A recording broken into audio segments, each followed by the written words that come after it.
You gave up a TV job to start a podcast in your basement. If that doesn't scream midlife crisis, I don't know what does. It was Championship Sunday here in Indianapolis. What's the mindset then coming in as a defending champion? I want to win. No, I want to win. The young lady over my shoulder, Caitlin Clark. Not the best looking guy. And I don't think anyone's going to sit here and say, Matt Randazzo was really good looking. What has this last month, 2 months, 3 months been like for you? It's an important fan base for the Fighting Illini, is it not? It is. He turned 69 years young last week. He looked good, Coach. Oh, try it. Thank you. Welcome to Off the Air on a Monday here in the Quad Cities. Thank you so much for joining us. It is Monday, May 5th. Happy Cinco de Mayo to everyone out there. We are set for another big week of shows here on Off the Air with Matt Randazzo. Thank you guys so much for joining us. If you're watching us live on YouTube, we appreciate that. Please subscribe. A lot of you have. We want many more to do so. So simply subscribe, like, comment, all those things that help us out. Do this show each and every day right here in the Quad Cities. We're also live on X. Thank you guys for joining on us on X as well. And of course, we are up on all the podcasting platforms as well. So just put in Off the Air with Matt Randazzo on Spotify or Apple or you name it, Podbean, we should be up on it. So check us out on a podcasting platform as well. A couple programming notes to get to before we get rocking and rolling. Friday we had Kirk Ferentz on the show. Super excited about that. Fantastic of Kirk to take some time and chat with me about everything, about the current Iowa football team, the quarterback situation, wide receivers, and then also college football as a whole, where it's going, what he would change, all of those kind of things. The walk-on program, how numbers have been cut from 126 to 105 most likely. So if you haven't watched that interview, you can check out Friday's show on all of those platforms we just talked about. Go to YouTube, go to my Twitter, go to X, whatever you want to call it. You can check it out there as well. But really great of Kirk Ferentz to join the show with us on Friday. Also, it is Monday, and usually Mondays mean Pat Angerer joins the show. Pat is currently golfing. He lives a great life. He's currently partaking in a junior achievement golf outing to raise money for them. So good for Pat. He's also training for the Guy Randazzo Memorial Golf Outing, which is coming up very, very soon. So Pat will not be with us today, but never fear. Pat will be here tomorrow. So we'll get Pat Angerer, his thoughts on Kirk Ferentz, that interview, a bunch of other stuff with Pat. So we'll catch up with Pat again tomorrow right here on Off the Air. Today, plenty to get to. I don't know if you guys had heard, but there was a basketball game at Carver Hawkeye Arena this weekend that a lot of people went to in May. And it featured the one and only Caitlin Clark, of course. Caitlin making her return to Carver Hawkeye Arena. The Fever playing an exhibition game, a preseason game, if you will, against the Brazil national team.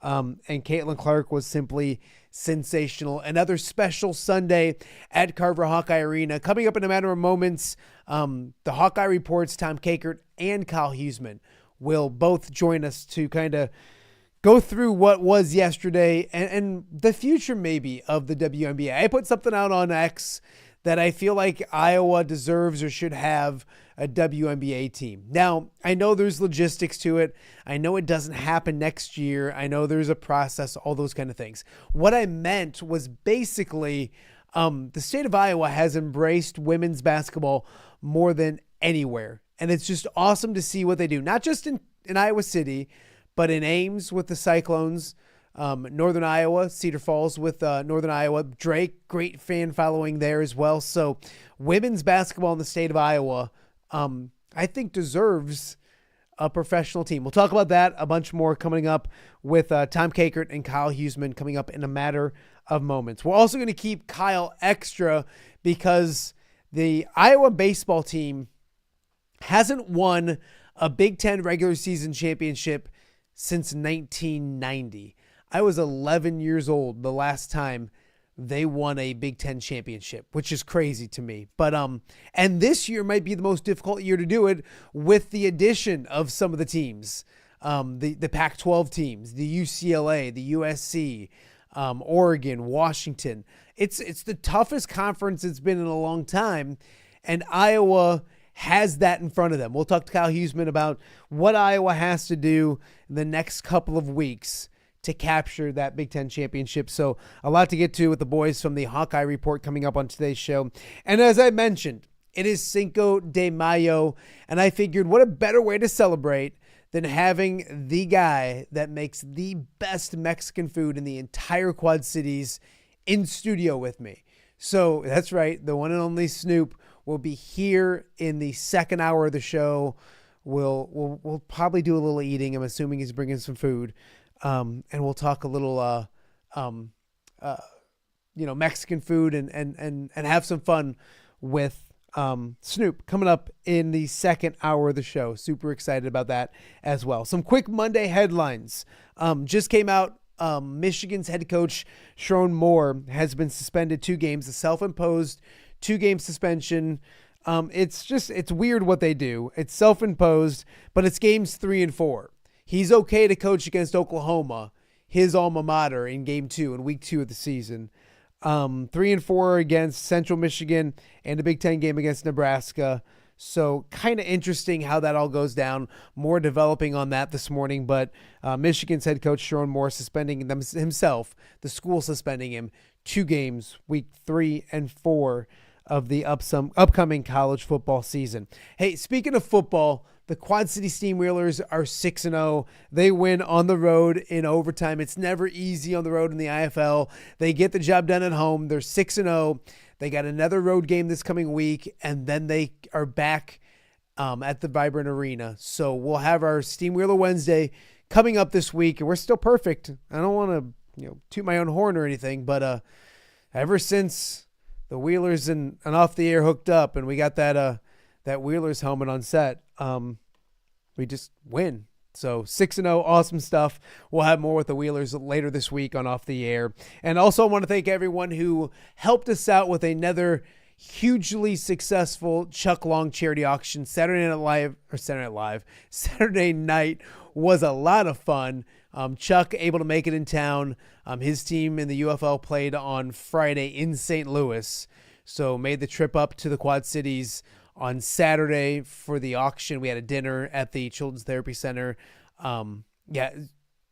Crazy how successful it was. Can't thank you guys enough. Can't thank the listeners here, the listeners on the Hawkeye Report, that podcast we do, Tom's site, and then just Quad City people in general. So to help us out, raise money for kids right here in the Quad Cities was awesome. Great to catch up with Chuck as well. So thank you again for making the 28th annual Chuck Long charity auction a successful one. Just 2 years away. One more, and then year 30 coming up. So very good stuff from the Quad Cities and all over the country. Hawkeye fans I know had a lot to do with the success as well. So thank you very much for doing just that. So I want to start with Caitlin Clark and what a special day it was at Carver Hawkeye Arena, coming to town with the fever. Now, the weekend set up a little funky because she didn't play on Saturday, nursing a little bit of an injury, so she didn't play on Saturday. People a little concerned about Sunday, but I think when you saw she wasn't playing on Saturday, that just ensured she was going to play on Sunday because she hadn't played in a while. You know, this is someone who played a lot of basketball, went right from playing in the national championship game to playing in the WNBA last year. So she's played a lot of basketball recently. So she came off a break for the first time in a while, plays 19 minutes. Crowd was electric, sellout crowd as always. And the cool thing, it was half Hawkeye apparel and half Fever apparel. So that was kind of cool as well. Plays 19 minutes, 16 points, 6 rebounds, 5 assists. And of course, like Caitlin did, the question was, would she pull up for a logo 3? Well, she pulled up for a 3 that was probably 6 to 8 feet behind the logo 3 and drilled that right before she left the game. Of course, the media asked Caitlin Clark afterwards about that logo 3. Take a listen. Honestly, I didn't plan to shoot that logo 3. I know coming into the game, everybody wanted me to shoot one from there. But Steph was like, was supposed to come out at the end of the third, so she's like, give a foul, give a foul, give a foul. And then it was 30 seconds on the clock, which like between 30 to 33, that's like your 2-for-1 range where you have to get one up. So I saw 30 as we're inbounding the ball, which probably is inbounding the ball at 30, probably a little low. But I was like, why not? Might as well launch one, and it went in. And then Steph used the timeout to get me out. But yeah, that was pretty fun. And like I said, you don't always. Somebody's in trouble. You don't always like realize how far back you are. So yeah, I had to give the fans a little something. I told you I was going to pregame, so. Yeah, she gave them something. The crowd went crazy, super loud, great environment, a special afternoon at Carver Hawkeye Arena.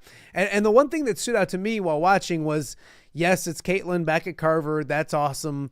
And the fans, the atmosphere. But the Fever are really good.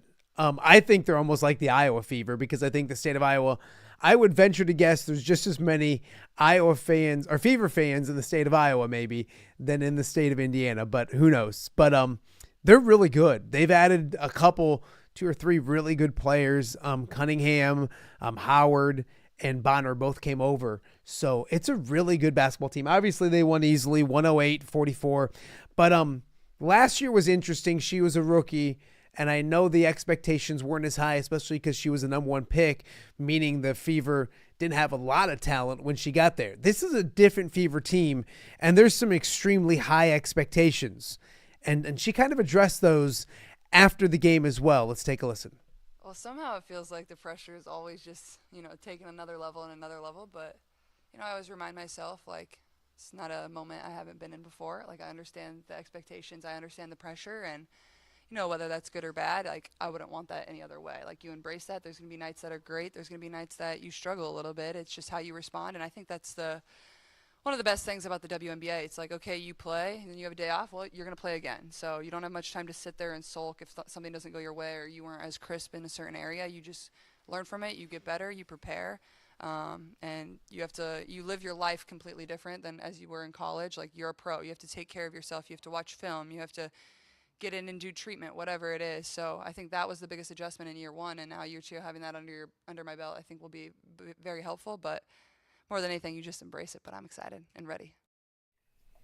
And joining me now to talk all about the Caitlin Clark experience in Iowa City on Sunday, 2 guys that were in the building and part of the massive staff that the Hawkeye Report has, Kyle Huesmann and his boss, Tom Kakert, Mr. Kakert. I think we determined via text that he makes his employees call him Mr. Kakert. No, I'm kidding. Tommy, Kyle, thank you for doing this. What a Sunday it was in Iowa City. I guess we'll go age before beauty and start with you, Tommy. Was it kind of like old times at Carver Hawkeye with Caitlin back in the house? And it kind of probably took you back to 2 years ago when things were bonkers in Iowa City. Felt like it. I mean, there was just a buzz in the arena with all the people there and all the Iowa women's basketball players were there. Gabby Marshall was back. Lisa Bluter was there.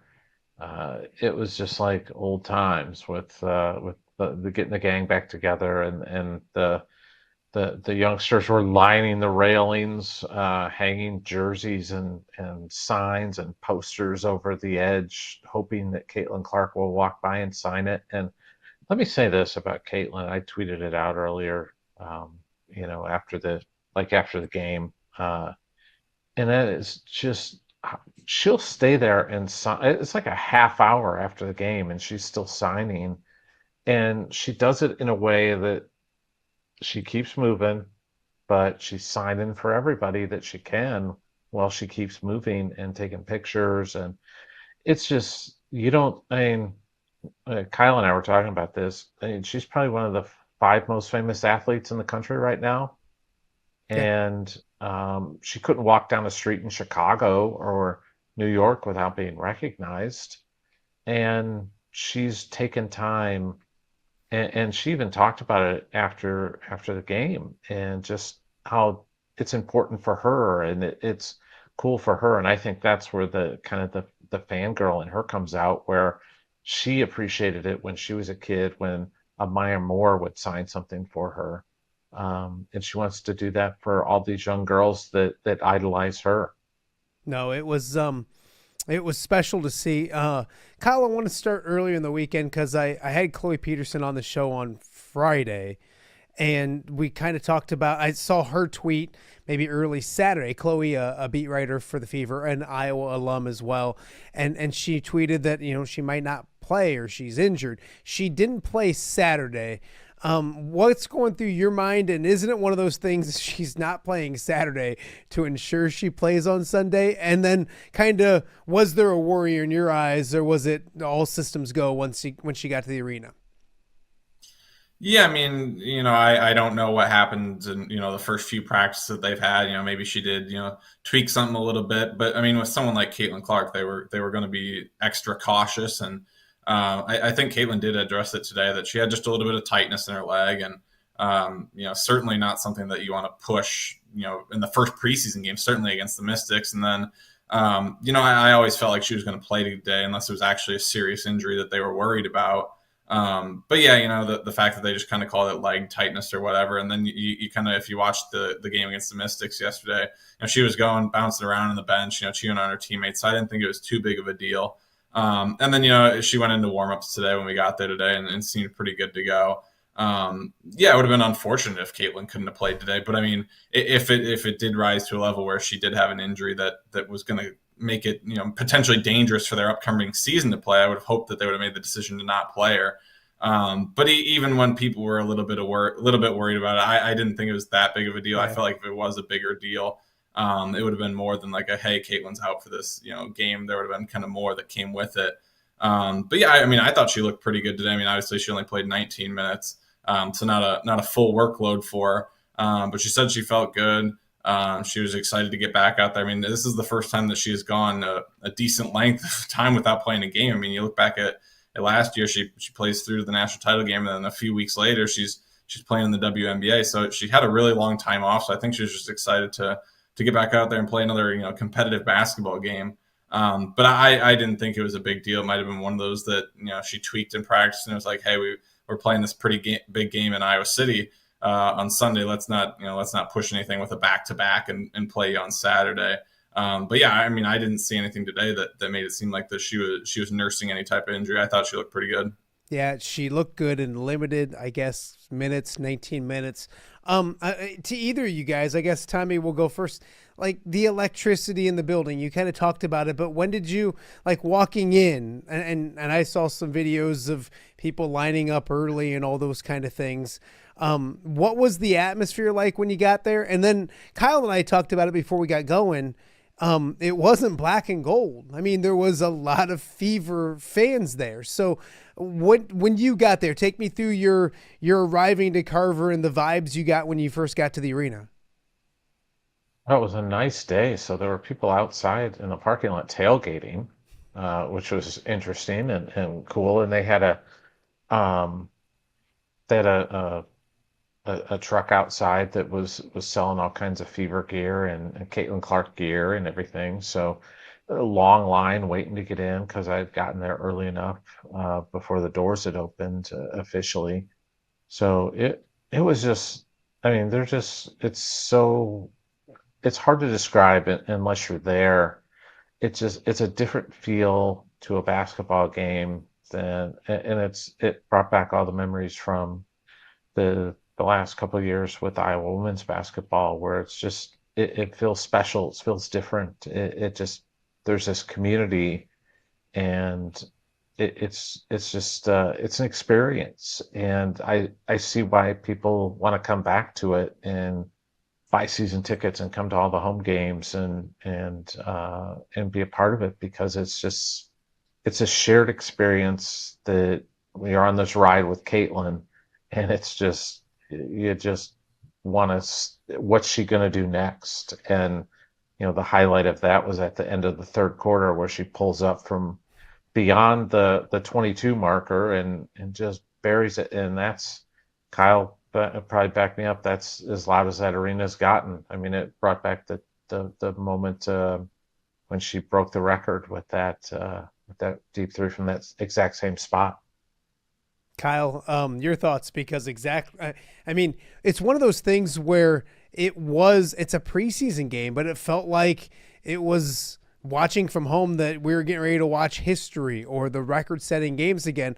That environment, that electricity is crazy. And I'll say this too. It seemed like it was for everyone. Obviously, Caitlin was the main attraction, but we joked it's the Iowa fever. There's that they've embraced that franchise as an Iowa franchise almost, haven't they, Kyle?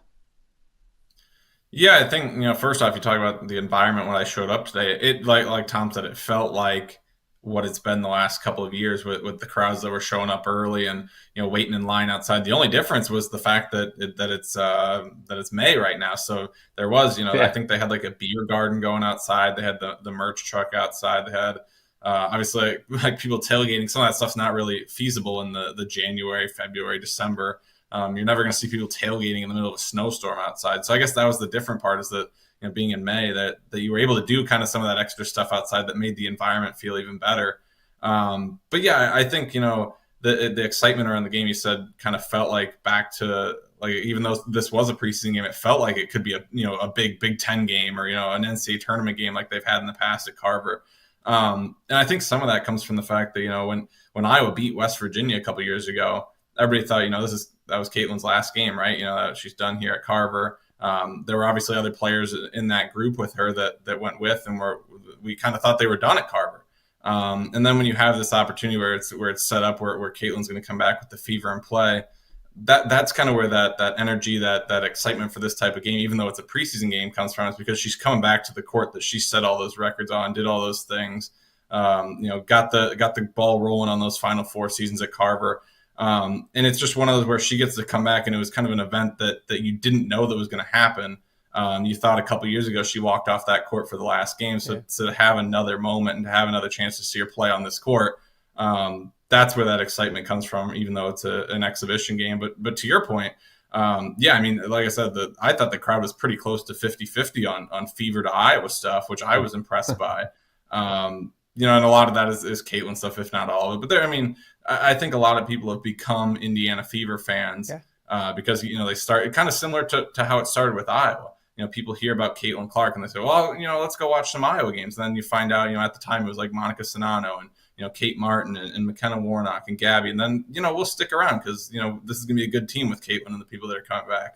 And the same thing's happening with the Fever. They start watching the Fever because it's Caitlin Clark. But then, hey, I've seen Aaliyah Boston before. Iowa played her in the NCAA tournament. And, Kelsey Mitchell, I heard her name because Caitlin broke her records from when she was at Ohio State. And then they make the playoffs. And then, people start, paying attention to some other games around the WNBA. And now you get people like DeWanna Bonner and Natasha Howard.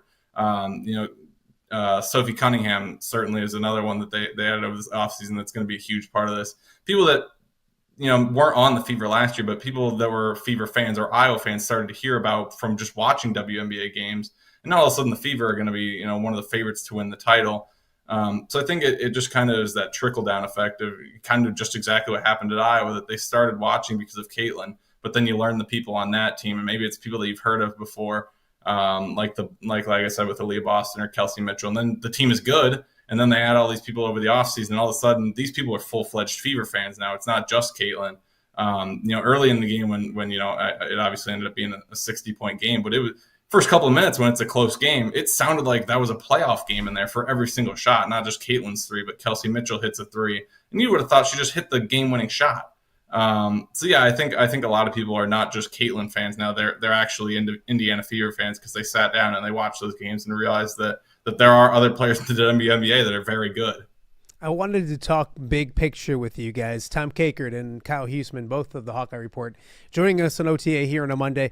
Guys, I guess I want to start with, it seemed like, last year, and people had their different viewpoints, but some of the league kind of you had to drag them along with Caitlin. Like, she was so good for the league, but, the whole thing is, did they appreciate her? And it seems like they're embracing Caitlin now. And you mentioned some of those players, DeWanna Bonners and the Howards, and they've come to Indianapolis. They didn't come to Indianapolis for any other reason but to play with Caitlin and to win a championship. Does it feel like the WNBA, Tom, is embracing Caitlin Clark a little more, or just realizing that she's changing she's changing the way people look at the WNBA? Or am I overthinking and overlooking a preseason game in the University of Iowa? Yeah, I don't think some of it's changed. I mean, she's a second year player now, so some of the rookie stuff is probably Yeah. off of her. But I you know I think that they are starting to realize that she moves the needle. She just does. And like no other Yeah. player, apologies, Angel Reese, but you don't move the needle like Caitlin does. The ratings are what they are, and the numbers don't lie. And when there's a reason ESPN is putting on uh, Indiana Fever versus Brazilian national team blowout game on a Sunday afternoon on ESPN2, and it's not because they just need to fill programming. They could have filled something in there, and they put that on there because they know that's why Ryan Rucco is there. That's why Rebecca Lobo's there, and um, Holly Rowe was there. It's because she is the number one draw right now, and they know this, and she moves the needle.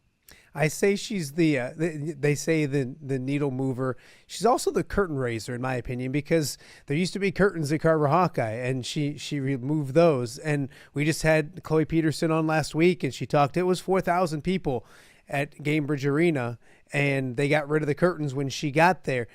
Kyle I just feel like there's a little more of an embracing. And yes, the rookie thing is gone, but I think people are kind of begrudgingly or not begrudgingly realizing that this is a huge thing. If you can't beat them, join them and enjoy the ride. And it's quite a ride so far in the second year with Caitlin Clark. Yeah, I guess the to your question, I would say we have to kind of wait and see how the season plays out to see what comments are made in press conference and things like that. If there's still some quite obviously last year preseason. There will be. Yeah.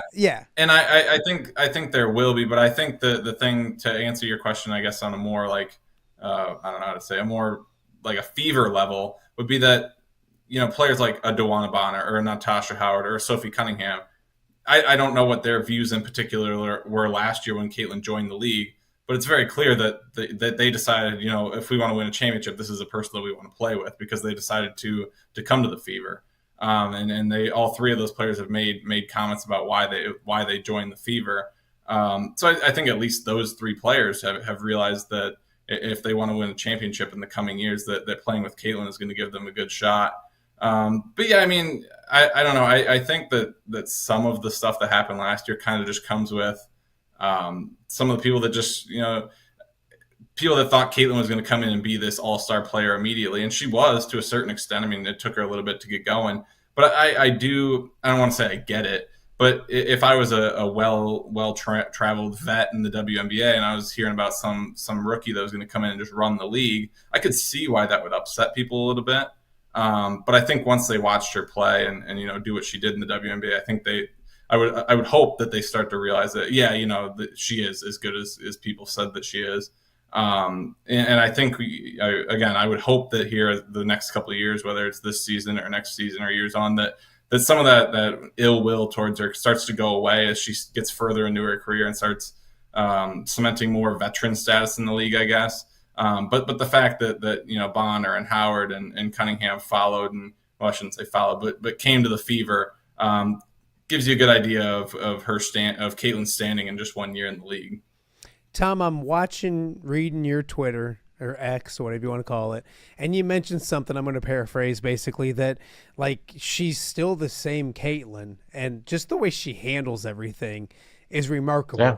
Talk about that, because she still smiled from ear to ear. You mentioned the autographs. You mentioned the media stuff. She's genuinely still seems like that young lady who just loves to play basketball. And I think the important thing is loves to grow the game of women's basketball.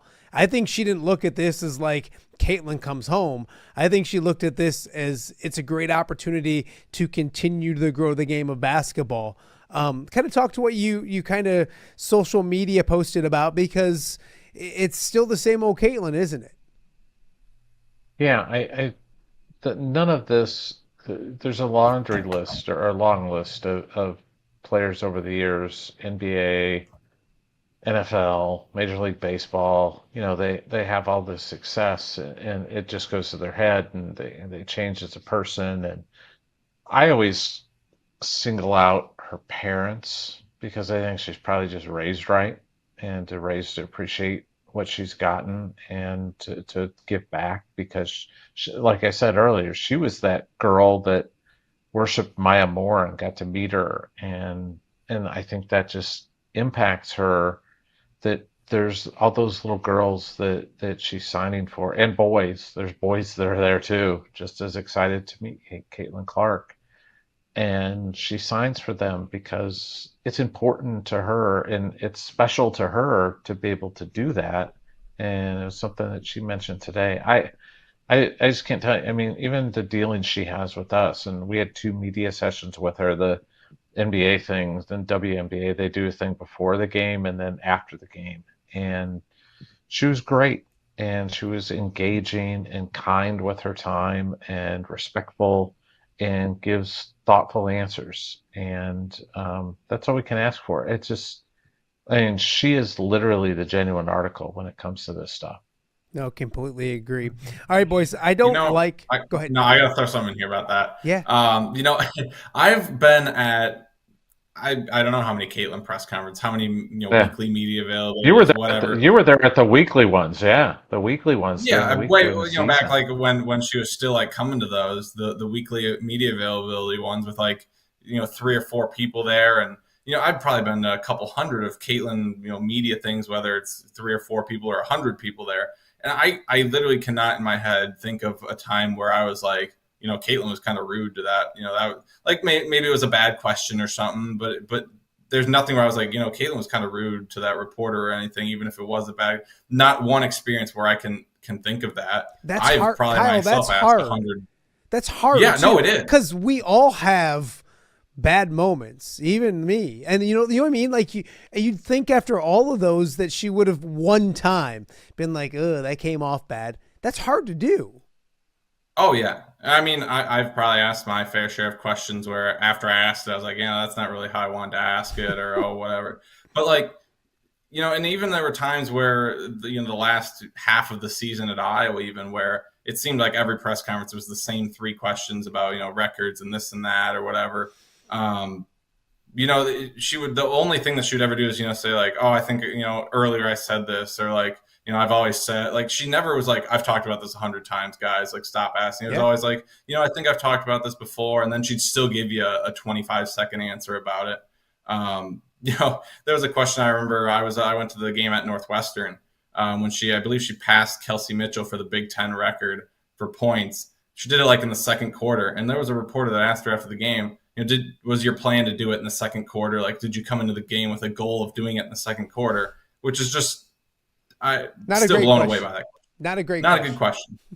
Caitlin, laughs a little bit. No, I didn't have a goal. Just, whenever I didn't even know how many points I needed for it or whatever. And then just went right into like, oh, I thought we did this well, or just completely went on to just talking about the game, not even really answering the question. And just like, that could have easily been a question where she goes like, no, like, why would that's a dumb question. Like, why would I come into the game with any, like, what do you want me to say? Do you want me to say like, no, Lisa didn't draw up enough plays for me? Or like, she could have answered that in a terrible way. Yeah. But that's just one of many moments where she just kind of deflects the question, that even if it was poor, and just kind of still gave, at least a good enough answer that someone could have used that quote in some way.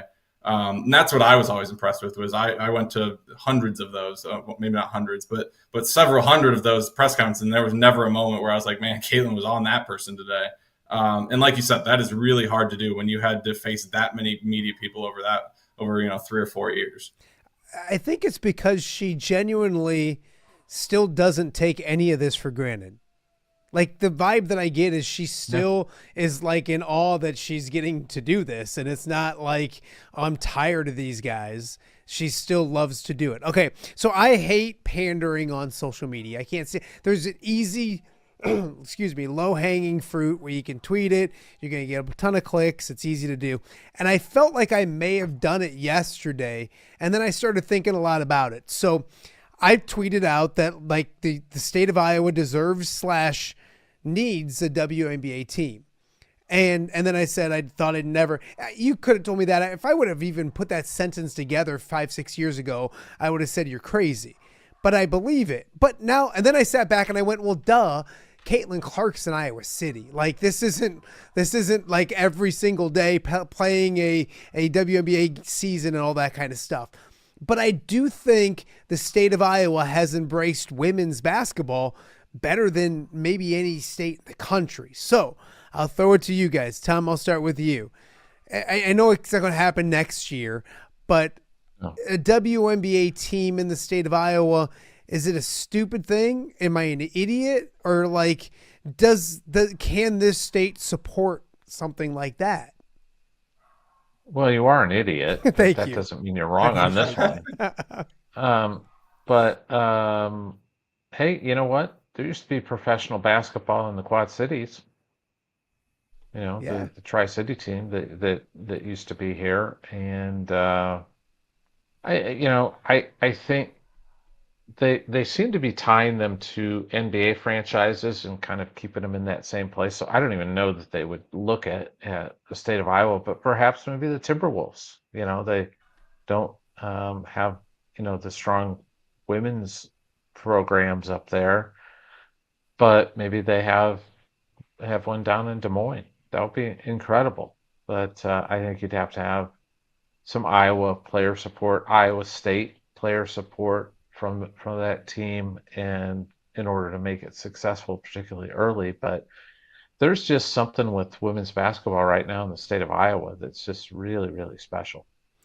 Kyle, I always said, and I was the pessimist, one of them, and I'm not like I wasn't that guy that was like, Caitlin leaves, this thing falls apart, and it goes back to curtains, and I wasn't that guy, but I always thought like eventually, I thought last year would be great early, and it'd be good throughout. I didn't know they'd sell it the whole time, and people would still be so invested in the program.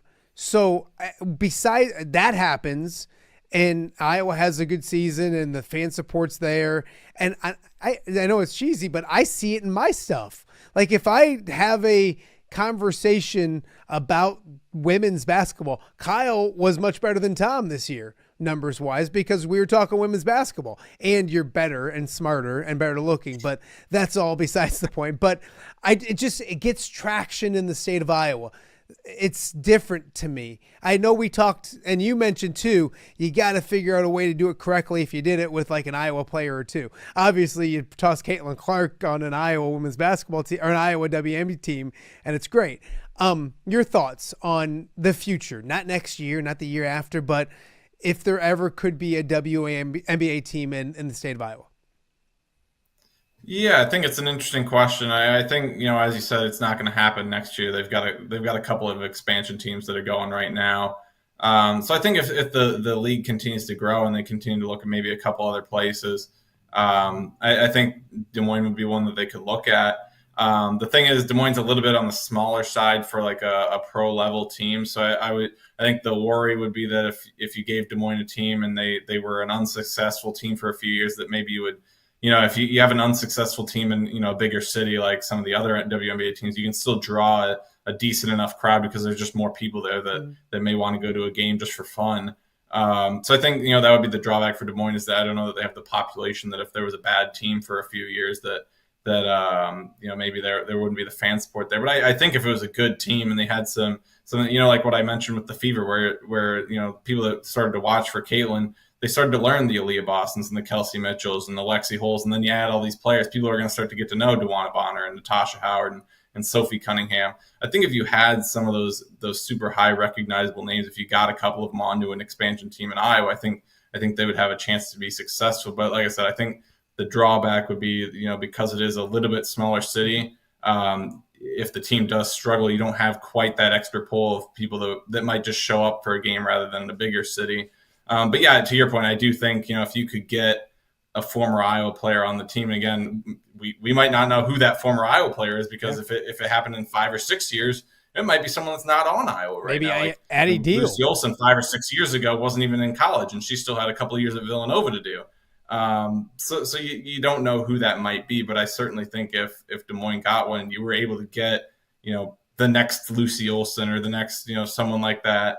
Like maybe not Caitlin, because I don't want to say there's going to be another Caitlin, but that type of player, the next Lucy Olson, the next, Caitlin Clark, maybe the next Kate Martin type of player that comes through Iowa and goes to the WNBA. If you could get them onto a Des Moines expansion team, I think that would be, and then, add in a couple more recognizable players around them. I think that would be, I think that would do pretty well in Des Moines. Yeah, I think I'm just impressed with the state of Iowa when it comes to women's basketball. Okay, last one, boys. Yep. And you mentioned it a little bit earlier, Tom. If you're putting together a golf outing or whatever, and you want to bring the biggest celebrities in the country to that place, where's Caitlin on that list? Who's a bigger draw in sports right now than Caitlin Clark? There's not too many. Is there? Is she top 5? Is she top 3? In terms of fame. Yeah. Pat that Mahomes. stuff yesterday, Tom, was like. You said golf outing. Are we taking all real golfers, like professional golfers? No, let me take the golf out. That was a bad analogy. Yeah, I was going to say, just basically. if Scotty Scheffler came to a golf outing in like the Quad Cities, I think that'd be pretty I'm just saying you're having an event and you can get the biggest celebrities in the world. Forget golf. Just basically active athletes. Yeah, active athletes. You talk about needle Tiger. movers. You look at that yesterday. It was like the Beatles. It was like that kind of thing again. Is she the most popular? Is she in the top 5 and most popular professional athletes in the world right now? Is that too much? Is it popular or recognizable? Those are two different things. Well, pick one. I think popular and recognized. I mean, yeah. Because there are people who don't like LeBron James, but they recognize him and they would be like, "Wow, that's LeBron James." No, I see what you're saying. Pat Mahomes. There are certain fan bases, probably with Kyle, who do not like Pat Mahomes. But there's certain fan bases that do not like. Fan. There's certain fan bases do not like Caitlin Clark. Correct. Yeah, sure. I get. If you go by recognizable, she's certainly. I don't know about top 5, top 10 maybe. I would say recognizable though, because popular. I mean, then you start getting. She might be top 5. I think she's top 5. I do, and I get the NFL is a different beast and all that kind of stuff. But basketball is the thing where you see them more. And the thing is, she also has just captivated women sports and young women and young girls so much, and guys too. But what I see, and you saw. I don't know if you toss, like Michael Jordan changed basketball for a while or made it popular, or Tiger Woods did that with golf, kind of put it in the forefront. The WNBA was failing, wasn't it? She's basically turned around an entire organization. You have to have transformable figures or transformational figures. Like the NBA was saved by Larry Bird and Magic Johnson, and then by Michael Jordan. Yeah. Those things will happen. Yeah, you're right. I saw them play in college. How about that? Was it with peach baskets? Like, how did you play when you were No, just black and white TVs that you had to get up and turn the knob to go to the stations. So.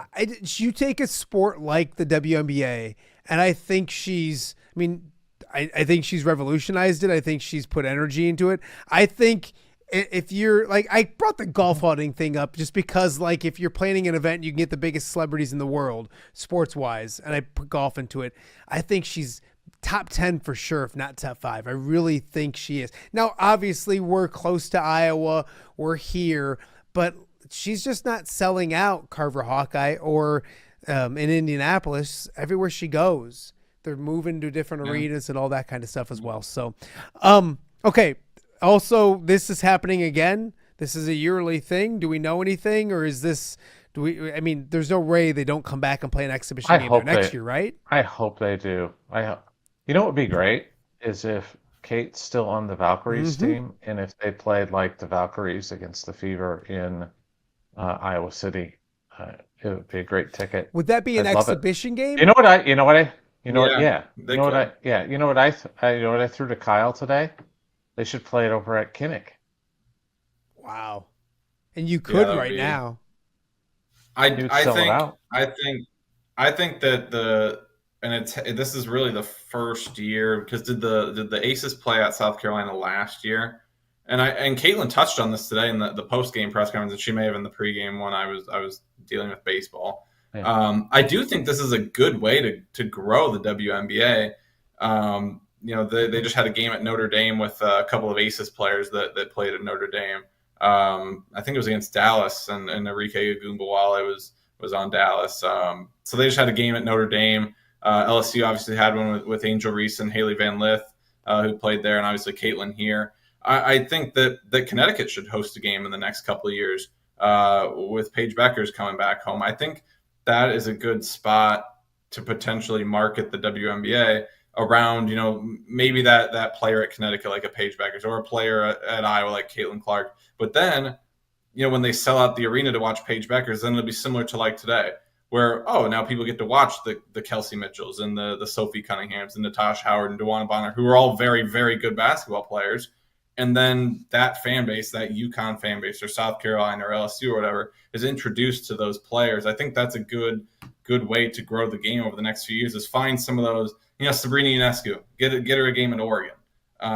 Just some of those highly recognizable players in the league, get them an exhibition game back at their, where they, played their college basketball, and let those fans fill that arena. And then they will see the players that play around a Sabrina Ionescu, play around a Caitlin Clark. And I think that's a good area to potentially grow the WNBA in the next few years. Kyle, anything else you get out of the press conference before we stop talking about the Caitlin Clark? Were any other tidbits that you guys picked up on, either one, or was it just going once, going twice? Kind of the same thing. I don't know Really. about the press conference. I think the Fever are going to be a potential, going to be good. Championship. I mean, I don't have enough money on them.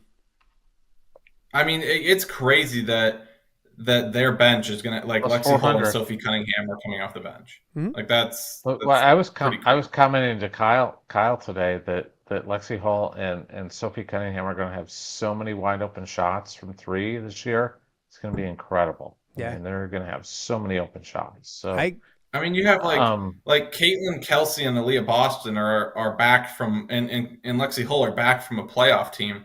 That Natasha Howard averaged like almost 20 points a game last year. Yeah. And now she's on a team that, I mean, it's just, and DeWanna Bonner was on a playoff team last year as well. And Sophie Cunningham was a very good player. Like, you already have the core pieces back from a playoff team last year, and you added in a couple of players that could have been that were core pieces on playoff level teams. So, yeah, I mean, I haven't looked at other WNBA rosters, but I find it hard to believe that there's another team with a deeper roster out there right now. I can confidently say that they like.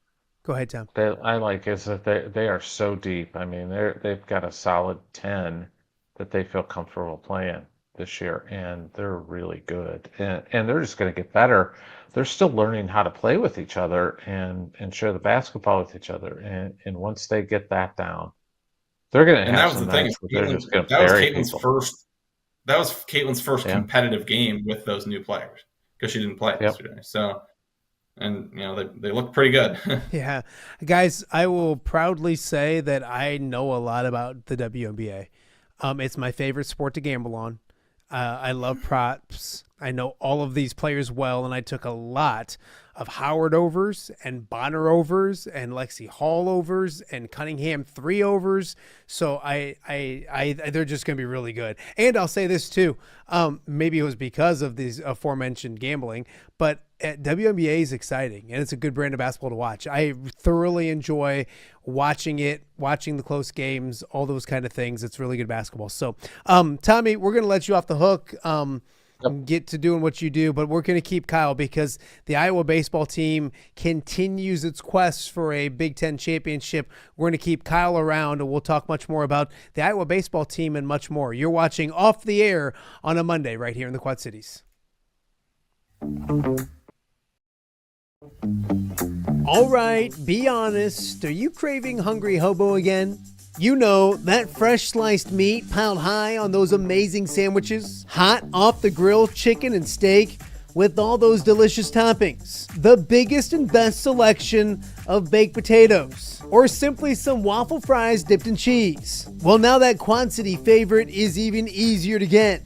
Download the Hungry Hobo app today. Order ahead, skip the line, and earn rewards all at the same time. There's Double Points Monday and exclusive specials as well. With 12 locations in the Quad City area, it's Hungry Hobo. Now even easier to find, but still hard to resist. Rafferty Funeral Home, dedicated to serving families in the Quad Cities since 2007. Hi, welcome. Here, come on in. An experienced staff plans each service to reflect the unique life and legacy of your loved one. Rafferty Funeral Home is proud to serve our community with dignity, respect, and compassion, helping you to celebrate your traditions and lasting memories no matter your faith, culture, or budget. Rafferty Funeral Home in Moline. Call today to discuss prearrangements.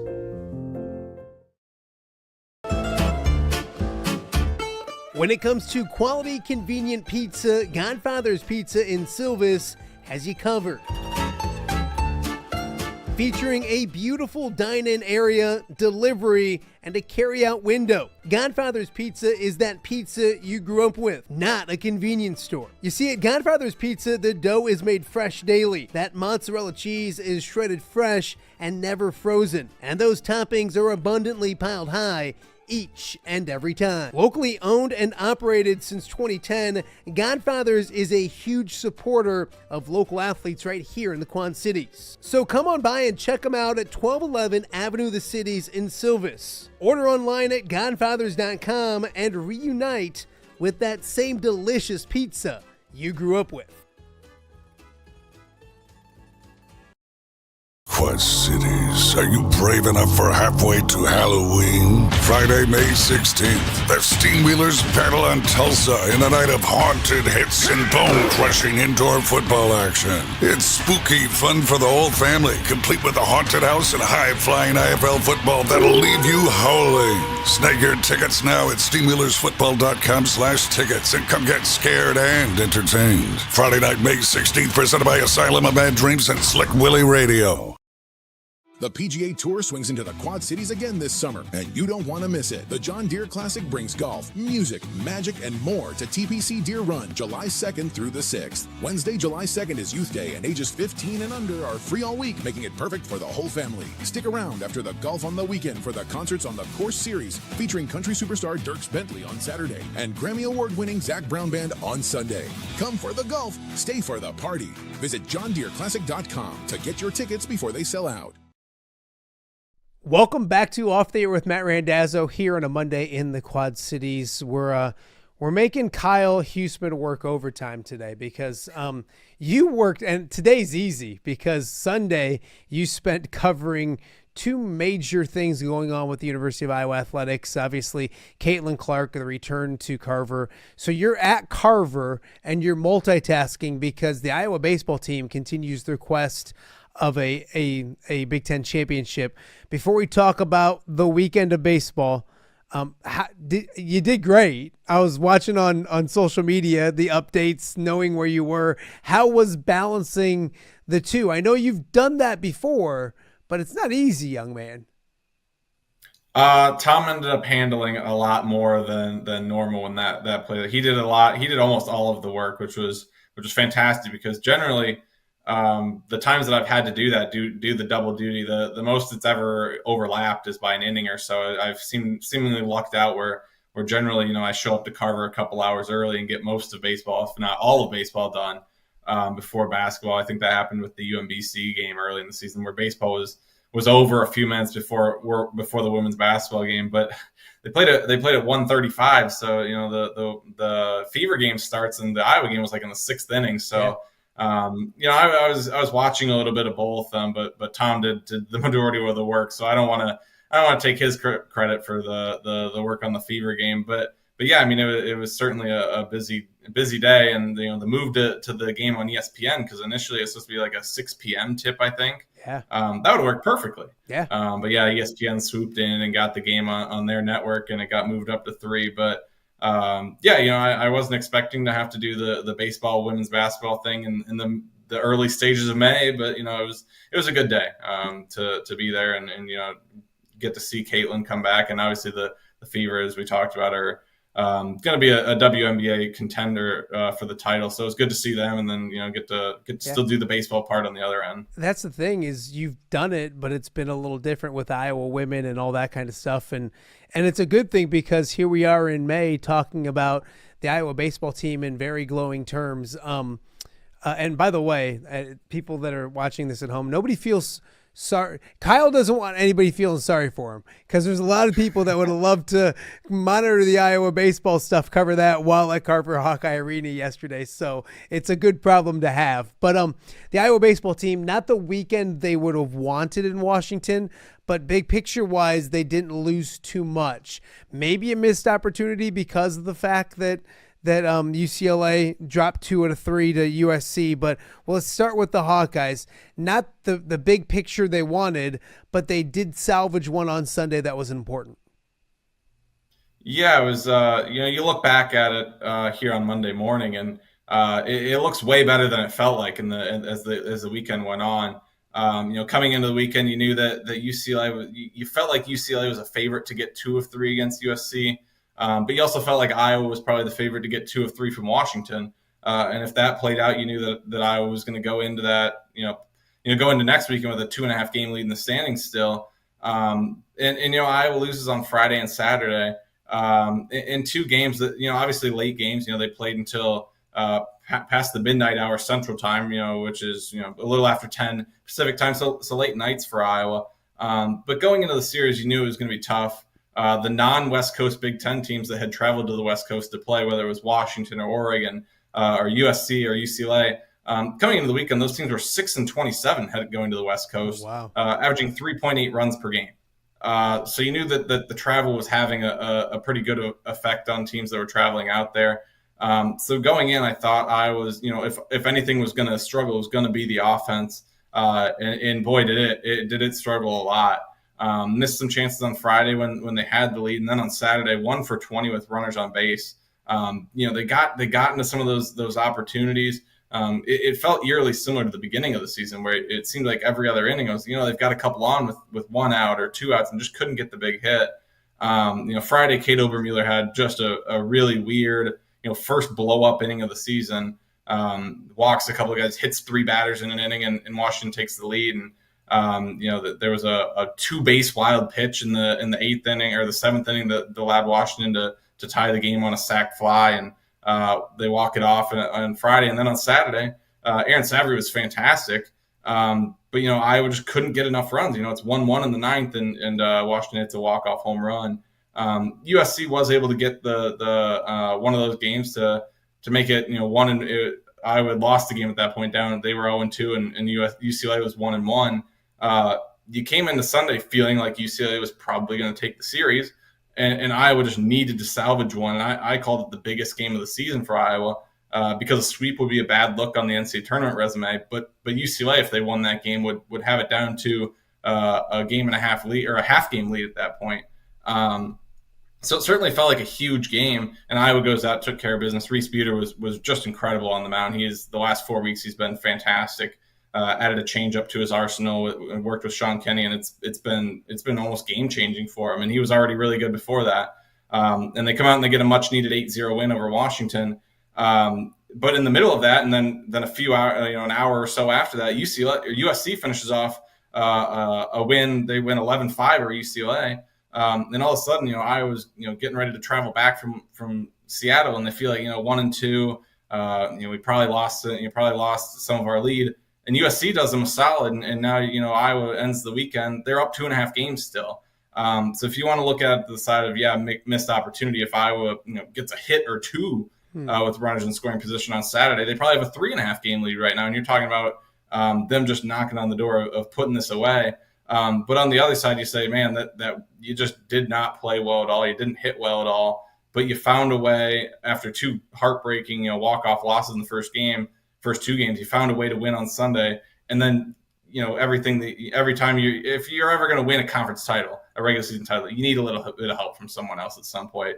And it just so happened that the USC stepped up in a big way. And, Iowa goes into the last 2 weeks of the season with that 2.5 game lead about at the top of the standings. It's crazy, Kyle, because when you look at it, this team was so good for so long.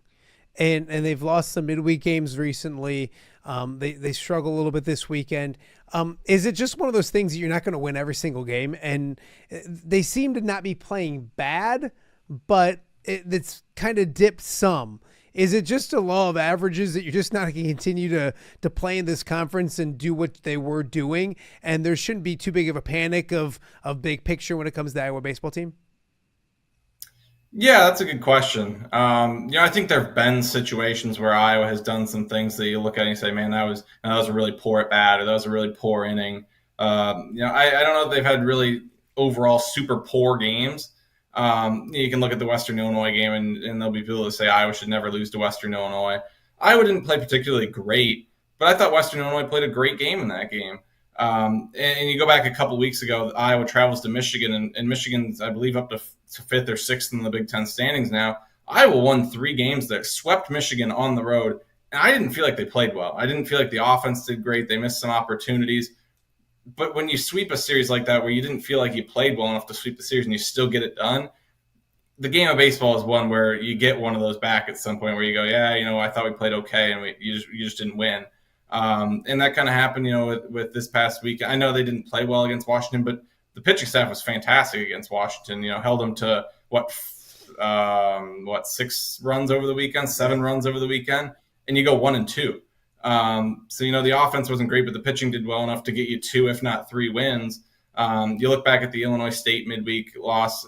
It was 1 inning. Iowa lost 6 runs in 1 inning, and that's why they lost. That's the only 6 runs Illinois State scored. Pitching was great outside of that. So it's just been a few things here and there, maybe some missed opportunities. But kind of what you said, Iowa was so hot through that middle stretch. I mean, they were 20-4 in Big Ten play. Swept Michigan and Indiana, who I think everybody would have thought would have been 4-2 would have been good in those 6 games. So some of it is maybe that lull of averages that you're talking about. So maybe some of it is coming down off of the hot streak that they had. But this team doesn't, from what I've seen, doesn't get too high or too low. They're pretty steady, and that's what all Rick Keller teams are generally like, is pretty steady. They don't, a couple of losses isn't gonna knock them too far off. And I think you saw that in that Sunday game against Washington, where things went pretty poorly. They were actually on a 3-game losing streak at that point. But for Reese Buter to come out and put out the outing that he did, and for the offense late in that game to put it away and put up some runs, they salvaged the series, and now they get back into a spot where there's 6 games left in the regular season, and then those last 3 against Oregon and Iowa City, they still, everything's still right there for them to potentially win a Big Ten regular season title. Yeah, Kyle Huesmann joining us right now on Off the Air with Matt Randazzo, basically doing my Monday show, doing the heavy lifting, and I appreciate that a lot. I want to talk to you about the Big Ten. I want to talk to you about Oregon State in a second, which is a cool, fun series this weekend coming up. But let's look at this Big Ten race before we get into that, because Iowa with 3 games left, UCLA has 6. They go to Illinois for 3, and then I think they go to Northwestern. Are they both on the road? All 6 of those games on the road? No, they have Northwestern at home in Los Angeles to end the season. Yeah. So, and it's a 2.5 game lead. And I know you've done the math and everything, but if for some reason UCLA would go and win 3 this weekend in Champaign, then it'd be a 1-game lead going into that final weekend. Anyways, however you look at it, kind of do the math for us. And obviously that Big Ten championship, for the first time in a long time, is out there, regular season wise, is out there for them in these next 2 weeks. Yeah, and I go back to USC taking the 2 out of 3 here. It felt like that if someone could get 2 of 3 from UCLA, even a couple weeks ago when you looked at it, you felt like there was going to need to be someone that was going to need to do that. Just with Iowa having to play, Indiana and then Washington and then Oregon still, it felt like somewhere along the line Iowa might stumble, or at least, even if they kept doing 2 out of 3s, it felt like, UCLA's schedule lightened up enough where they could get a couple of sweeps. So USC did that by getting the 2 out of 3. As you mentioned, UCLA goes to Illinois now. Illinois coming off of getting swept against Rutgers, so now they're 12-12 in the standings.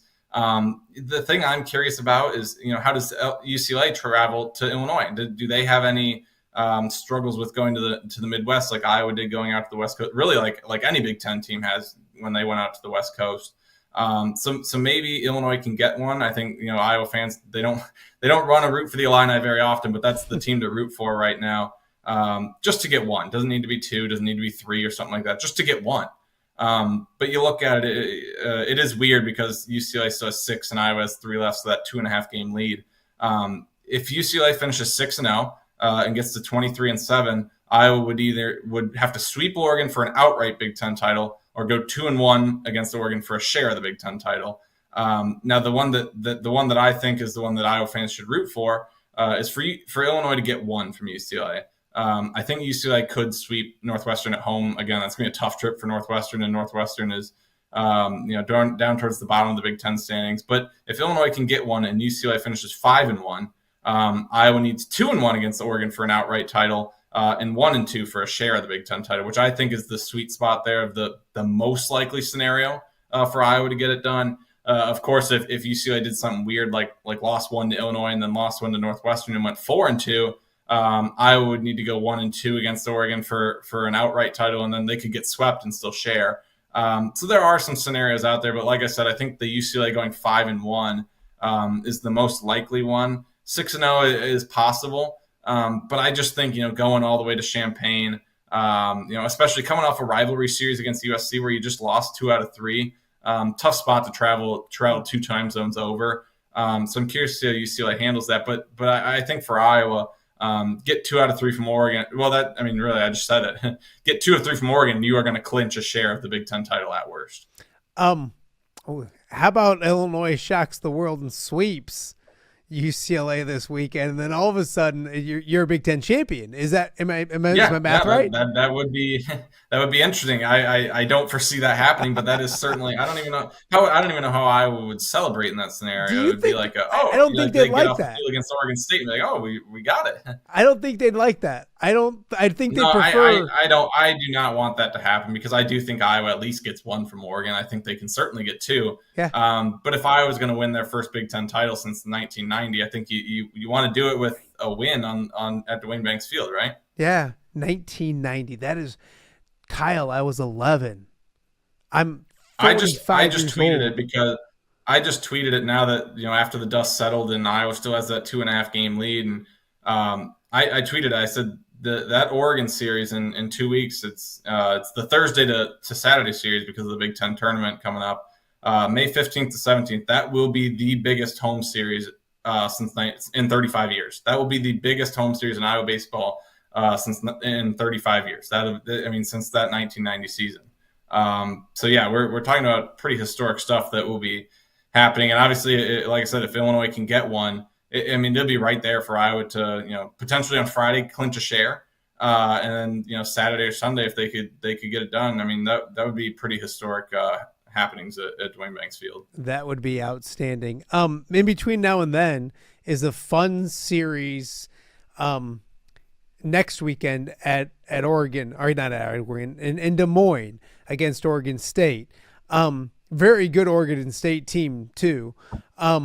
What does Iowa want to get out of next weekend? Obviously, there's a big interest in the Big Ten and winning that championship, but this could go a long way in RPI and all those kind of things if they do well this weekend, couldn't it? Yeah, and Oregon State, is up there in their top 15 in the country. I believe they're number 12 right now. They're 34-12 this season. They're independent this year, so they're not playing a conference schedule, which is interesting. They lost to Hawaii today. They still got 1 more or 2 more against Hawaii, I believe. No, today. They've got 1 more today against Hawaii. And then they play Portland on Wednesday. So they've got a little bit different schedule. They're playing a few more games than Iowa has before the lead up. But yeah, certainly a big opportunity. Oregon State is at number 10 in the RPI. So one of the best in the country in terms of RPI. Iowa's at 66 right now, which is a little bit lower than they would like if they need to get in an at-large scenario. Obviously, they could win the Big Ten tournament. I do think a Big Ten regular season title would get Iowa into the tournament, no matter where their RPI is again. But my argument would be if Iowa gets a Big Ten regular season title, that probably means they got 2 of 3 from Oregon, which probably puts them into the 50s of the RPI. But yeah, Oregon State's one of the best teams in the country. They're a team with a lot of offensive power. 70 home runs on the season. They'll try to add to that against Hawaii and Portland this week. Their pitching staff is very solid as well. A 4.59 team ERA, which is pretty solid. This is an Oregon State team that is going to be talked about to make super regionals, to potentially make a College World Series. So the thing for Iowa is you want to go out there and first of all have a good showing in Des Moines, because there's going to be some huge crowds out there. But I think the goal is a little bit different. If you can get 2 out of 3, fantastic. That would be a giant boost in the RPI. But I think you want to be competitive in all 3 games. And if you come out of there 1-2, where the 2 losses are competitive losses, 1 win against Oregon State is going to give you a boost in the RPI. But I think this is going to be a good, maybe a measuring stick series.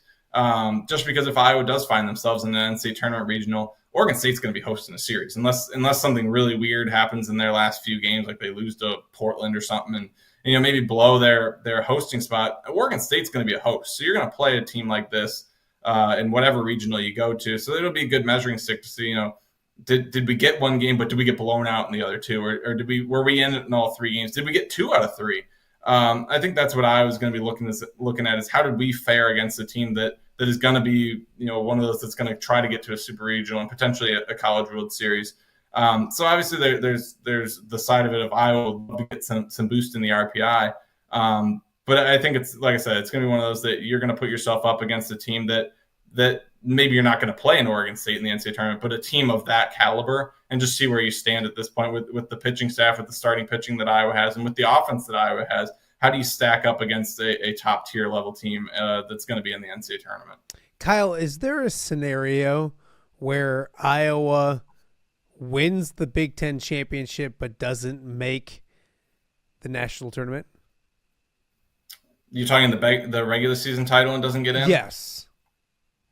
Yeah, that's a very good question, and that's asking why I me do to, this. This is you're asking me to get in the selection committee's head. Man, I don't think there should be. They can't. I talked with the D1 baseball crew. They do a fantastic job. They do like a weekly mailbag where fans send in questions, and sometimes reporters. I sent in a question a few weeks ago, asking their thoughts on if Iowa won the Big Ten regular season title with an RPI in the 60s or maybe upper 50s, would they be a lock? And they felt like, yes, that the Big Ten winner would be in, obviously maybe not with like a 90 RPI or something, but if they were in the 60s and just a little outside of what the normal at-large area is, they feel like Iowa would be in. Iowa at 66 right now, like I said, I find it hard to believe that there's a scenario where Iowa wins the Big Ten regular season, unless like you said, hey, what if Illinois sweeps UCLA and Iowa gets it that way, and then Iowa gets swept by Oregon? Maybe I think like that's the only way. What if they share? What if like they need to win 2 or 3 to win it outright, but they win 1 or 2 and share it? Then they probably have some work still to do. Yeah, I don't. It's such a hard question because I don't. The committee obviously changes from year to year. And what do they weigh? What do they not weigh? Like what's important? And I like I said, I don't know that there's a big difference between sharing you're talking about a game, like the difference in one game. You're still the Big Ten champion.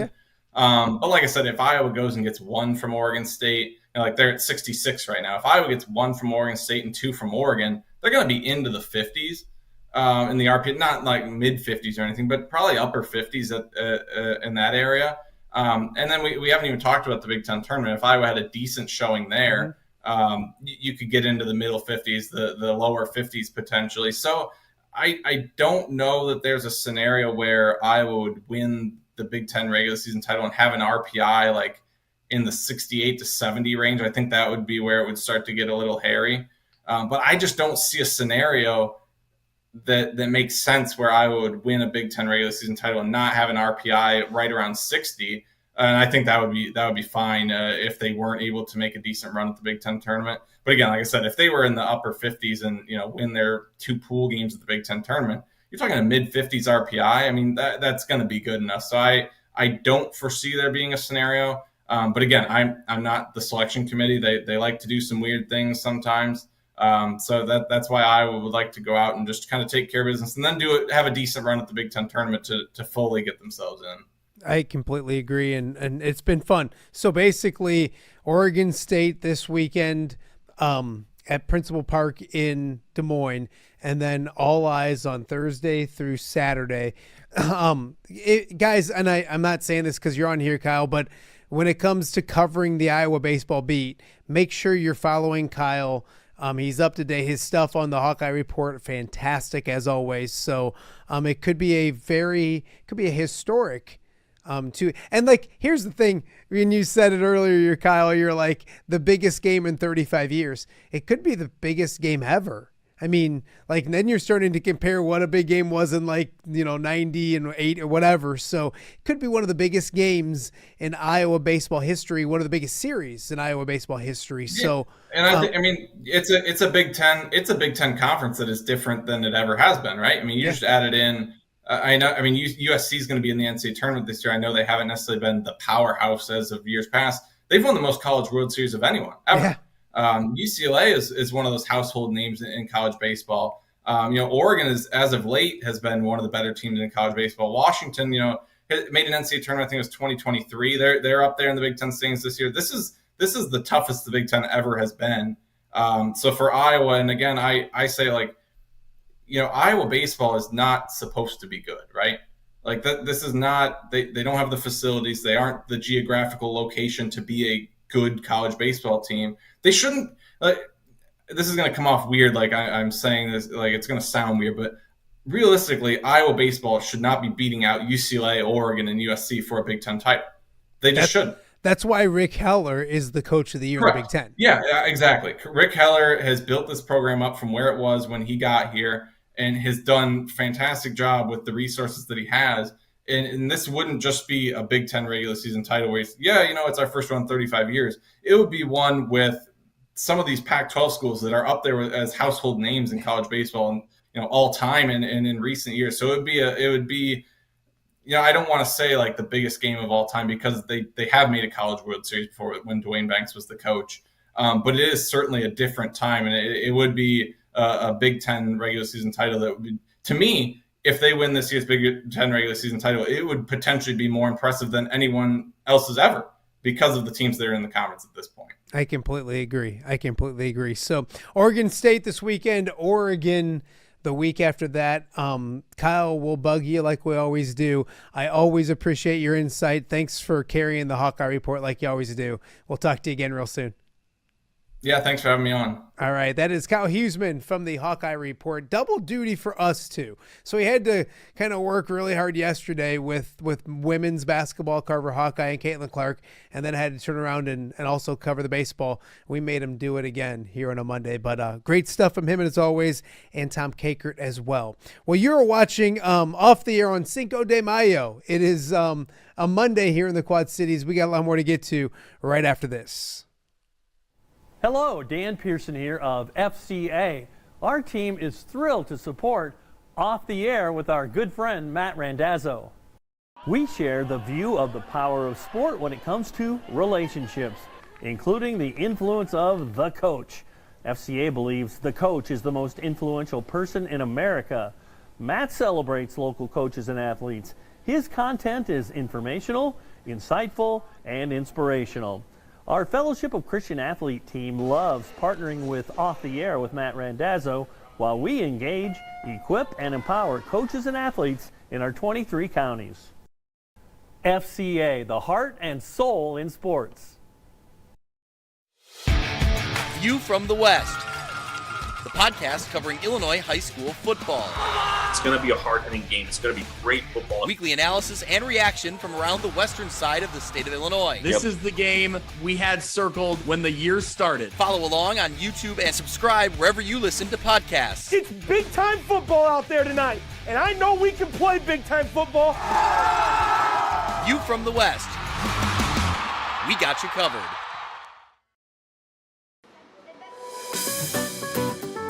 Are you looking for the Quad City's best chips and salsa? There's only one dude to turn to. Right on. Snoop. Hand-cut chips, fried fresh with that crunch you've come to love. And the most addicting salsa with delicious fresh ingredients each and every time. Pick up your chips and salsa, queso, enchiladas, and much more at the Stern Center in Rock Island. To place your order, simply call the man himself. It's Snoop at 309-314-8197 and find out for yourself what the rest of the Quad Cities already loves. Welcome back to Off the Air with Matt Randazzo. Here on a Monday in the Quad Cities. It's Monday. It's also Cinco de Mayo, and I always make a joke that we come out of that commercial for Snoops, and I'm hungry. It's usually around noon, and I say, gosh, I wish I had some Snoops. Well, I don't do I have Snoops, but I got Snoop! Hey, everybody. So Snoop Ramirez is here joining us on Off the Air with Matt Randazzo.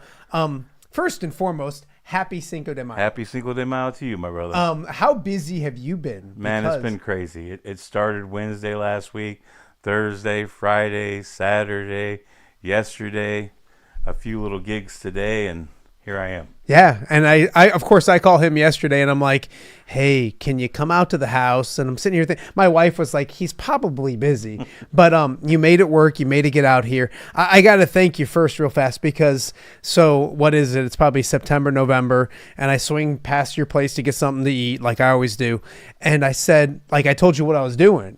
And I said, hey, I'm going to be done at WQAD and I'm doing this. And you're one of the first people that were just like, I want to sponsor. I want to help out. Absolutely. And you were from the jump. We just saw the commercial. I went down and shot the commercial and stuff. And so I thank you because you were the first person that's like, I'm on board in whatever you do. And that gave me a little pep in my step to go do what I'm doing. I tell you what, funny story, without you, I couldn't be doing what I'm doing right now because you got me into the place where I'm cooking at now at the Stern Center with Bridges Catering with your boy Billy Healy. And my acquaintance. My bad. I'm just kidding. No, I love Billy. And that has been such a great relationship and has let me evolve to do what I'm doing now with the facility I'm able to cook out. And you set that up for me, so I have to continue to support you. Oh, I appreciate that. No, and it was obvious because what you'll see with Snoop is like, I couldn't go there. I still can't go there without him saying, oh, here's a little extra this. Or you're so giving when it comes to those kind of things. And I know your mama taught you right. She's a special, special lady, was a special, special lady. Kind of talk about where you learned that because you're always giving, whether it's, homeless shelter or my goofy self or whatever, you're always giving. Kind of talk about that. I was just really taught growing up, we didn't have a lot. So, when my mom always said you get a little extra, you help the next person out in line. And that's what I try to do. I just try to help people out. I'm so blessed. I mean, so blessed with so many things in my life. I just try to give back no matter who it is. Yeah, you're as good as they get. Okay. So, we're gonna eat here in a second, but where did you learn that? I know mom's important, but where did you learn this? One, how to cook this stuff because it's ridiculously good, but two, just the passion for it because anybody can go and cook, but you cook with a passion, you cook with a love. Where did that all develop? Where did that start? I tell you, it started at Mulkey's restaurant. And that's awesome. That's where I got my start at. I was 14. I did not have to apply for a job. I went in. They gave me one because I went to school with one of their sons, and they gave me a shot. And then I helped this lady who was their main cook, and she was a survivor of the concentration camp from Germany. And me and her just clicked, and I would sit and watch her, how she did everything. And between her and my mama, that's it. That's the story. I went to school with Ryan Mulkey, one of my favorite people. Such a fun guy, a funny guy. So that's awesome. And talk about fried chicken. Oh, I think the best in the Quad Cities. I do too. Myself. I do too. I'm trying to make sure I don't. Yeah, no, I don't want to offend any sponsor, but I'm no, good. we When it don't. comes to Everybody's got to great the fried chicken. To the fried chicken realm, I don't have to. But yeah, it's so good. It's really good.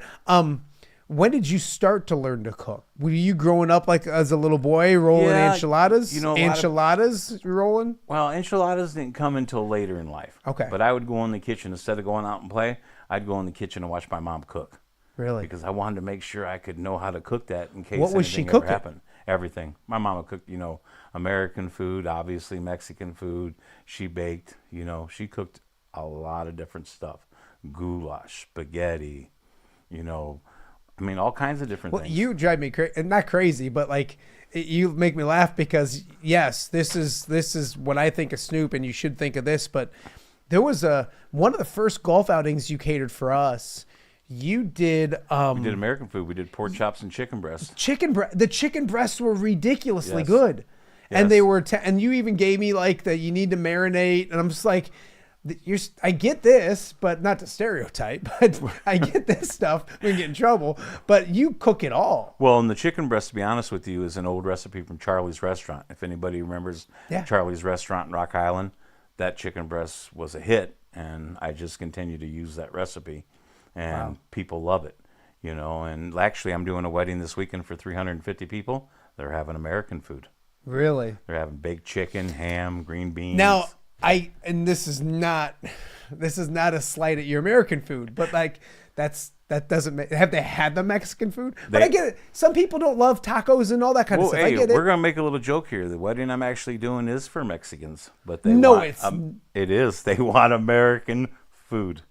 On Cinco de Mayo, she eats Mexican every day. She said for her wedding she wanted an American buffet, and that's what we're doing. No, that's okay. So the chips and salsa, where's that recipe from? Is that mom's? The salsa is a little bit. I kind of tweaked it because my mama never put cilantro in anything. Okay. So that's probably and the you only got to difference. make sure we legalize cilantro. Legalize cilantro. I'm wearing that shirt. Exactly. So that I kind of tweaked. But if she was still here, which she is probably here in her presence, 1,000%, she would tell you that I kind of tweaked her recipe. The chips, my Uncle Manuel first started showing me how to fry chips, and I just changed the chip product because his was a little harder, and I like a little more soft chip. I can, kind of call it, and it's fragile, and I think that's why they're so popular. Oh, I was just getting my hair cut.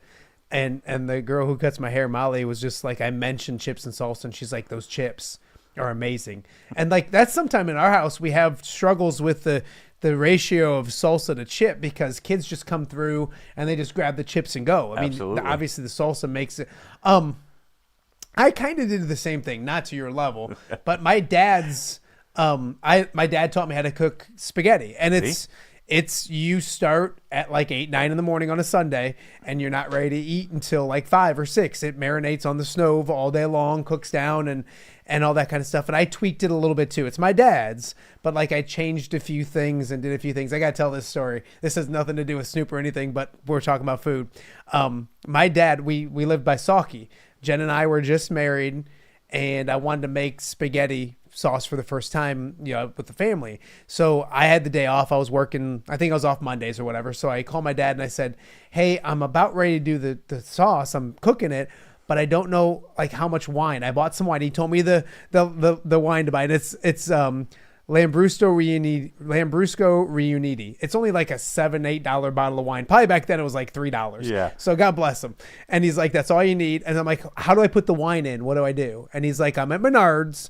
I'll be up there. And that was when Menards was down in Moline, Rock Island, right there. Real close. So he was real close. I said, okay. So he pulls up and he goes, okay, grab 2 kitchen glasses. So the kitchen glasses is probably around this size. And he goes, fill that one up all the way. And I said, okay. And I go, a little more. And he goes, fill that one up halfway. I said, okay. And he goes, take the one that's half. And I go, yeah. He goes, dump it in. I go, just dump the whole thing in. He goes, just dump it in. So I dumped it. And I go, what do I do with this one? He goes, give it to me. And he walked out to the living room and he sipped on a glass of wine and watched The Price is Right. And he's like, you always have a glass of wine when you're making sauce. So, and he wasn't a huge drinker. I say that like my dad was an alcoholic or something like that. He wasn't a huge drinker, but I love the fact that like you can take recipes and just tweak them a little bit. That doesn't mean you change. And that's what you did. Just a touch. And the funny thing is when I first started cooking rice, I had rice is a very delicate thing to make. I love your rice, bro. And it's hard. There's still sometimes I mess it up, and I'll have my mom come through and she'd be like, Mijo, come on. You remember you got to do it this way. You got to do it this way. because I couldn't figure out what I was doing wrong. And Yeah. she came to me and she says, remember, you got to do it this way. So she's here with me, man. No, I know it. I love it. If you get his chips and salsa, you'll see he's always had the logo. And then there's a picture of Mom on there too, Always, which I absolutely always. love too. So you got enchiladas. Grab. You. We can eat while we can talk. Okay. While I eat. So this is just the beef and potato. This is the beef chorizo, potato, peas, and cheese. So there's chorizo in here too? Always. Oh my gosh. Sorry. Here's the thing. I'm a little hungry. I don't like peas. I don't like them. I eat them I hate peas. You can talk to my mom, and my mom will tell you that I used to hide the peas in the drawer right next to where I sat. I did. But in here, if I see it, I'll snag it and toss it Take off it to the out? side. But if not, I eat it. I have so many customers that come down and they'll be like, you know what? My kids hate vegetables, but they will eat your enchiladas. Yeah. They don't know that there's peas in it. There's not a lot of peas in it. The reason I put the peas in it, and they're sweet peas, they have to be a certain pea. That sweetness takes a little bit of the spiciness away, kind of calms it down a little bit. Yeah. You know, so if you don't want peas, then you order chorizo, potato, and cheese enchiladas, and they don't have any peas in them. And here's the thing too: the chicken ones that you make are ridiculous as well. Because like in a day and age where you're like, why is my sandwich getting smaller and I'm paying more? The amount of chicken you put in your enchiladas is ridiculous. Do you ever get sick of your chips and salsa? No, not really. Good. But there is a lot of times where I will eat not Mexican food because I literally taste everything that I make. Every day I taste it. I want to know what my food's tasting like every day. That's how I keep consistent. So people always ask me, how do you get this? I feel like I'm your like, and it's so funny. Jen's like, yeah. Well, Jen's like, because I'll introduce somebody to your food and they'll love it. And Jen's like, you know, you're not doing anything. It's not you, but I'm like, oh, I have anything to do with it. But hey, you're spreading the love, man. Yeah. So the Stern Center is where you cook out of downtown Rock Island, right across from the Holiday Inn, 1713 3rd Avenue. Is the only place right now. If you call me and you have a big enough order, I will deliver it to you. Recently, I tried to buy a building, and that didn't go well like I wanted it to. Still looking for a place. There's even kind of some talk about maybe building me a small building. But right now, Stern Center is the only place you can get it. And if maybe out the Bally's every once in a while? Bally's Casino in Rock Island started serving my enchiladas last week, and they went over so well that they ordered 70 dozen for the Cinco de Mayo buffet, and it was a big hit. And they're actually maybe interested here pretty soon once we get some things figured out about selling my chips and salsa and their lobby. The new chef out there is super huge on Loco, so he's already got Mama Basso's out there. He's got Boji's Mustard out there. He's really trying to promote local from Rock Island especially, so people that come into the Bally's Casino see what this area has to offer. Well, and like that's funny you mentioned that too, because and I don't know their names off the top of my head. You can say them if you want to, but like there's rival or like competing chips and salsa that you like. Well, there's Lobo salsa out there. Yeah, he's like my brother. Yeah. There's Lock and Dam salsa that's out there. Two wonderful ladies that work, and it's a little side hustle. And I support them. I advertise for them. Why not? There's so many people in the Quad City area. We all have a different flavor of salsa. It's all good. Why not share the love? Yeah. I just want a piece of the pie. I don't want the whole pie. Yeah. Unless it's a good pie. You might. I don't know. You probably deserve the whole pie because it's really good. So, Stern Center, and I give people your number all the time. In fact, my sister gets mad at me because I should have it on the commercial. She's like, you say the number on your commercial, but you should put it up on the screen. So I'm going to tweak that to do that. She just yelled at me about that the other day. But support local is the beauty thing about it too.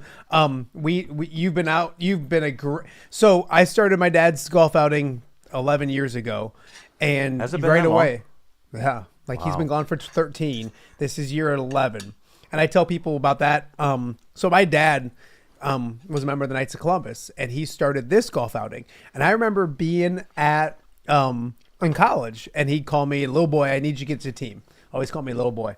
And I'd say, okay, yeah, I'll get, and I would, another the same things I'm doing, tracking people down, he would do. It was a great event, and he would, a bunch of teams, and they would always have dinner afterwards for families. Come afterwards, have your wife and kids. So he passed away, and the next year it was probably 12 teams. And I'm like, I looked at my brother and I said, we got to do something with this or it's going to go. And he loved this thing. And I'm like, we'll do it, but I want it to be about Dad. I want to it's got to be about the guy Randazzo, all about Dad. So we started it up, and God bless everybody for being so supportive and everything. But you were one of the first people who was like, I'll donate some chips and salsa. So literally when you go out there, obviously you got Snoop's food afterwards, but you go to the 7th tee box, and there's a party. It's literally a party. There's a basketball hoop. There's Snoop's chips and salsa. Everybody from Nicholas Mayer in the past, Christian Orange. Remember Christian Orange and Yes. Dylan Sortillo. I nicknamed them Chips and Salsa because for 4 straight years they gave away your chips and salsa at the event. Some Augie basketball players have done it recently. So yeah, you come by there, you shoot some baskets, you can challenge whoever is playing to a little game of basketball, and if you win, you get a stroke taken off your score, but then everybody gets chips and salsa. What I found out, though, is we started doing it, and you would bring out one batch of a huge tub. And that wasn't enough. And I said, we got to have 2, because I knew that if you're on 3, if you just sliced your ball, you could go and get Snoop's.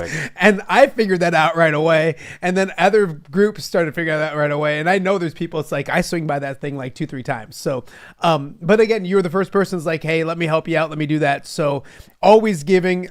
If you're wondering about the guy Randazzo, is a great time to maybe talk about it for a second. It's coming up June 14th. I'm doing the food. You're doing and it's so good. And we switched the menu up this year. I think we're doing hot dogs and bratwurst, aren't we? Oh, wait a minute. No, that might have been a different party. Okay, you don't be messing with me. Don't. It's funny because Anger afterwards is like, I think the first year you did the chips, the Mexican food. He just, I think he went up there like 6 times. Oh, he was did. like, I can't get enough of this. Couldn't It's get so enough of good. it. It's perfect. But we're up to like 29, 30 teams. We can get 36 in, and we're still 6 weeks out. So if you're interested, we have room. Go to GuyRandazzoGolf.com. There's something out there for everybody. You'll see familiar faces. Team Iowa versus Team Illinois. Cole Rusk. Cole Rusk. Yeah. He brought up QB1 last year and a couple of Illini players. He's coming back this year. I think Luke Waltmeyer is coming as well. And they'll play against Team Iowa. Logan Lee did it a few times. Rusty Van Wetzinga did it last year. Now Zach Ortworth and Addison Ostranger are captaining that team. So we have a cup and everything. It's great. So you'll see those guys out there. Charles Jugasol, Alleman product, playing for Notre Dame, played in the national championship game. He's coming and teeing it up with us. Really? Pat will be there. Tom Kakert, Joe Conklin, all those fools will be there as well. There'll be an Iowa basketball foursome. Cooper Koch is taking the place of Brock and Owen, who are now in different areas and not able to get back, which is totally understandable. So you'll see a lot of familiar faces. James Zahara is out there. Corey Kuffler. Shelby Kluver works one of the holes. One of the sweetest young ladies you're ever going to find in the business. So sign up. And not being biased, this tournament really is not just because it's me and you and other people, but this tournament is so well run. And so just a fun time. It's just fun time. When you go to some golf tournaments, you're kind of, but this one you can just go out and just have a good time. Yeah. It's funny because I mentioned my dad wasn't a huge drinker. He loved to have a good time, an amazing human being, but he wasn't a partier. So I always sit and I look back sometimes and I go, he's got to be like, just thinking like, what did you do now? Yeah. Like, look at what you've done now. Like, this is my name on it and it's great and it's raising money for a great cause. But like we told people when we were turning it, we're going to change it a little bit, and it's a ton of fun. And you mentioned it's run really well because 1, we've done it for so many years, so we're kind of used to it. But 2, my sister started helping out a lot more. I'm going to mess it up. She's probably watching going, it was longer than that. But I want to say 5 years ago, 6 years ago, where she became more integral and so, in fact, God bless my good friend Pat Flynn is actually not going to golf this year and help out during it, because during it, there's stuff going on all over the place. And Lisa's trying to put fires out everywhere. So Pat's going to help out because I tend to get overserved. I don't want to get overserved. Really? I know. And it usually happens earlier and earlier every year. So I'm not much help during the actual golf itself. So come join us. It's a great time, and Snoop will be making the food and everything as well. What does Okay, let's give some love to other people, because we're going to have tacos tonight. We're going to have enchiladas, because you brought us enchiladas and chips and salsa. My kids are going to lose their mind when they come home and see this. I know they love it. But and that's not just BSing. They love it. But throw some, like, if you couldn't come here, if you couldn't cook your own food and you like giving love to other places, what's your place Mexican-wise that you go eat? I tell you, there's a few of them. There's El Mexicano on Railroad Avenue. There's Carrillo's over in Davenport on West 3rd Street, which I turned a lot of people on to. Oh, yeah. There's Monarca out in East Moline. And I'm hearing so much, and I actually got to talk to Juan Hernandez, who opened up El Fagon over in Davenport or Bettendorf. And that place is on fire right now. Really? So I'd really like to get over and try that. But to be honest with you, them are my top 3. Carrillo's, El Mexicano, and Monarca. Them are the places I eat at. I got to talk to you about the Carrillo's, because Jose, through you, took me there one time. And he didn't tell me where we were going. And we got there, and it's the Haracha? Yep. So I don't get the Haracha, but I get the steak tacos. Okay. Same. I mean, a lot of the very same. I just like the steak tacos. I'll get like 4 of them. You've never had the Haracha? I've had it, but I like. I'm gonna get in trouble, but it's, and I have had it before, but it's I just like the tacos a little bit better. I get it. But so Wheezy one time was like, Snoop tells me to get double meat. Oh, always. Snoop, there's more meat in regular meat than, how can you? There's never enough meat. My mom would always, anytime I cooked at home, she's like, boy, you really love meat. And there's a place I go on Sunday to get homemade gorditas, and they always know it's me because I'm the guy who asks for extra meat. Wow. I mean, the amount of meat in these harachas they give crazy. You already. But to get double. I can't even, like, that's, and God bless Wheezy, but Wheezy's like, I don't know what he's, he gets a little fired up. I don't know what he's doing. Like, I can't even eat this. So that's my Wheezy and impression. If you ever get over there, I know it's going to sound crazy, but they have the best tongue tacos. Tongue tacos. I know people don't, when you say tongue tacos, they're like, oh, but it's until just you super try tender. Oh, it's super tender. It tastes like roast beef. It really does. So, and my son is in Spanish class. I almost said he's in Mexican class. What an idiot. He's in Spanish class. Yeah, he's in Spanish class at Alleman, and next week or two they have a field trip to end the year. They're going to walk over to La Rancherita. Oh, great. And the professor said that they suggest that he does the beef tongue, so they must have it there too. And he's going to do it. He's super excited about it. Absolutely. I mean, seriously, like I said, everybody says, oh, man, you're eating tongue. I can't do that. Funny story real quick. My mom used to work with this lady, and they would always switch every day for lunch. My mom would bring something. The lady would bring something. So my mom made a tongue sandwich one day, and she let the lady try it. And the lady come back, and she said, Vera, that was the best roast beef sandwich I ever had. My mom said, well, that was tongue. And she's like, Vera, you just made me eat tongue? She goes, it was good, wasn't it? Absolutely. She wasn't going to eat it unless you. That's the thing. If you named it, she wouldn't have ate it. Yeah, if you name it something different, they would have been like, "I'll eat it and think it's great." We did that with the boys. They went to. We were down in Florida, and there was gator on the menu, so we got it, and it just looked like chicken nuggets, and we told them it was chicken nuggets, and they ate it. Charlie caught on pretty quick. Charlie's the smartest of my 4. And so he's the oldest, so probably why. And he caught on pretty quick. He had one, and he kept looking at me like, what are we doing here? Why do we get nuggets for, like, we don't get an appetizer. We don't get them at home. Ever. Why are we getting them here? Why are we doing this now? We're on vacation in Florida, and we're getting nuggets for an appetizer? It didn't add up. So, well, I appreciate you coming out to do this. Hey, man, I appreciate your support. I appreciate you being a sponsor. Appreciate your friendship, obviously.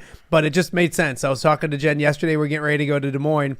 And I'm like, I'm going to see if Snoop will come out. So on Cinco de Mayo, with a bunch of stuff you already got to be doing and stuff like that, for you to come do this, you're the best. Hey, I appreciate you, man. Happy Cinco de Mayo. Happy Cinco de Mayo to everybody. I appreciate all the love you guys show me over the last 5 years. It's unbelievable. I wouldn't be able to do what I do for the Quad Cities without your love. Yeah, no, it's 100%. When Snoop, I can easily say this with confidence. Quad Cities loves you too. I hope so. No, they do. They do. So we're going to take one more quick break, and we'll wrap up the show right after this. You're watching Off the Air on a Monday right here in the Quad Cities.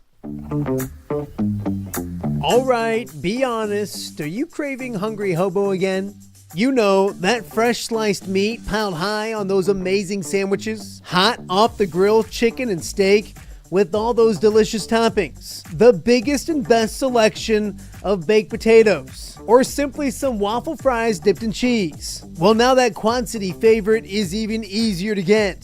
Download the Hungry Hobo app today. Order ahead, skip the line, and earn rewards all at the same time. There's Double Points Monday and exclusive specials as well. With 12 locations in the Quad City area, it's Hungry Hobo. Now even easier to find, but still hard to resist.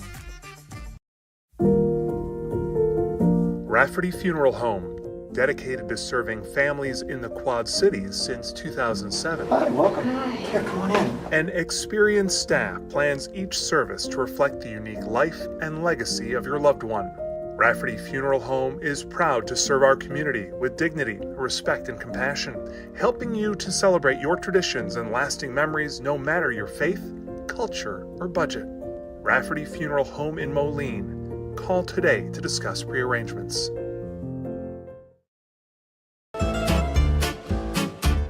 When it comes to quality, convenient pizza, Godfather's Pizza in Silvis has you covered. Featuring a beautiful dine-in area, delivery, and a carry-out window. Godfather's Pizza is that pizza you grew up with, not a convenience store. You see, at Godfather's Pizza, the dough is made fresh daily. That mozzarella cheese is shredded fresh and never frozen. And those toppings are abundantly piled high each and every time. Locally owned and operated since 2010, Godfather's is a huge supporter of local athletes right here in the Quad Cities. So come on by and check them out at 1211 Avenue of the Cities in Silvis. Order online at godfathers.com and reunite with that same delicious pizza you grew up with. Quad Cities, are you brave enough for halfway to Halloween? Friday, May 16th, the Steamwheelers battle on Tulsa in a night of haunted hits and bone-crushing indoor football action. It's spooky fun for the whole family, complete with a haunted house and high-flying IFL football that'll leave you howling. Snag your tickets now at steamwheelersfootball.com/tickets and come get scared and entertained. Friday night, May 16th, presented by Asylum of Mad Dreams and Slick Willie Radio. The PGA Tour swings into the Quad Cities again this summer, and you don't want to miss it. The John Deere Classic brings golf, music, magic, and more to TPC Deer Run July 2nd through the 6th. Wednesday, July 2nd is Youth Day, and ages 15 and under are free all week, making it perfect for the whole family. Stick around after the golf on the weekend for the concerts on the Course Series, featuring country superstar Dierks Bentley on Saturday and Grammy Award-winning Zac Brown Band on Sunday. Come for the golf, stay for Welcome back to Off the Air with Matt Randazzo. That's what happened when you push a button and you're not ready to go on air. But welcome. It's Monday right here in the Quad Cities, Monday, May 5th. Happy Cinco de Mayo. We want to thank everybody who's watched so far today. That's awesome. If you're watching this later on tonight, we appreciate that as well. We want to thank our guests. Obviously, yesterday was a big day in Iowa City. Anytime Caitlin Clark comes back to the University of Iowa and plays a basketball game, we got to talk about it. So the Hawkeye Report, Tom Kakert and Kyle Huesmann were both here talking about the day yesterday, but also women's basketball in the state of Iowa. And can it be big enough to have its own WNBA team or have more games here and all those kind of things. So great conversation with them. Check it out if you missed it. We also kept Kyle a little later and talked about the Iowa baseball team. The Iowa baseball team hasn't won a Big Ten regular season championship since 1990. I was 11. And now I'm an old man. So they have a chance to do this in the next couple weeks. So Kyle, great talking with him. They have Oregon State this weekend at Principal Park in Des Moines. That's a non-conference game. And they wrap things up with Oregon 2 weekends from now. And it could be, the biggest weekends of games in 35 years. So go check out what Kyle had to say about that. A lot of fun. And then, of course, we mentioned Cinco de Mayo. I got my bag of chips and salsa right here. Snoop was here talking about just his love for the Quad Cities, the people here, how he got to cook. Snoop, as I mentioned, was one of those guys that jumped on board this thing right away. He's been a friend of mine for a long, long time. And for me to give an excuse to say, hey, Snoop, come out to the house and chat on the show was awesome. So check out Snoop as well. Coming up tomorrow, because it is Monday, and every Monday we usually have Pat Anger. Pat is on a golf course right now. That's where he lives his life. He lives a good life. He's practicing for the Guy Randazzo Memorial Golf Outing is what he told me. But he'll be on tomorrow. So we'll have Pat Anger tomorrow.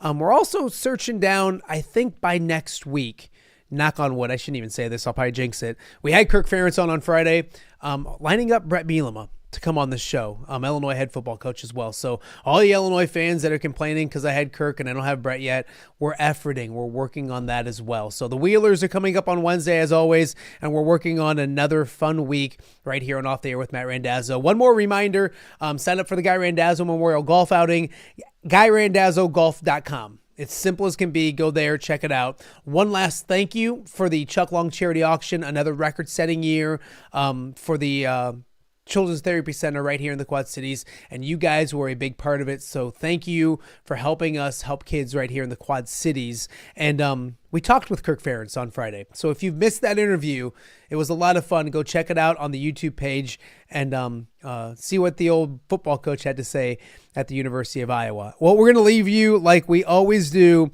with a thank you to our sponsors. I think I'm going to do that. Did I not put that on here again? It would have been good for me to do, considering that Snoop's sitting right next to me. It's always good to thank the sponsors when I'm going to do it here real fast. That's how good I am. So, yeah, because we wouldn't be able to do this. I remember I messed it up. I mess up a lot of things if you guys don't realize it out there, but we survive. But I do want to thank our sponsors who allow me to do this goofy little show each and every day in my loft. Every weekday, 10 a.m., Off the Air with Matt Randazzo. Thanks for watching today. We'll see you right back here again tomorrow.